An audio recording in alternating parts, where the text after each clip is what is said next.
Jordan Schultz tweeted this out earlier in the day that teams have inquired with the Bears about trading for defensive tackle Javon Dexter as the free agent defensive tackle market and draft class are not deep. The 24-year-old started all 17 games last season and has 13 and a half career sacks and 42 quarterback hits. He's entering the final year of his rookie contract. So you've got a couple of different things that I think play into this, if we're being honest. Number one, when you're talking about Javon Dexter, is he a player that you feel is a long-term player? Is he a player that you feel is somebody you're going to pick up the fifth year option and then invest in past that? It feels like they have a lot of faith in Shamar Turner. And listen, Shamar Turner, I think that we were starting to see it click for him, but he's kind of in that same situation that Javon was in, right? Where you look at what Shamar Turner did coming out of college, not massive numbers that jump off the page for you. You're not looking at a guy who has these dominant games that you're like, oh my God, he was the single-handedly game wrecking these games, right? You're looking at a guy that kind of fit in the system. And,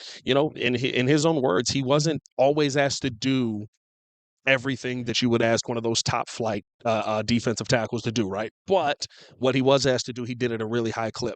That's fine. And I understand that, but that's a lot of faith to put in a young man that feels like is kind of the same as what you already have in Javon Dexter. And not saying that Javon Dexter is bad, but he's a guy, right? He's somebody who's a part of the rotation. He's somebody who when you're talking about, impact players, right? Like how often was Javon Dexter that major impact player? He wasn't a guy that dented the pocket. He wasn't a guy that was always around the quarterback. He wasn't a guy that was forcing play quarterbacks into the arms of Montez Sweat or into the arms of Dio Adambo. Like he was a guy who, if you're going to trade somebody, perfect time to trade him.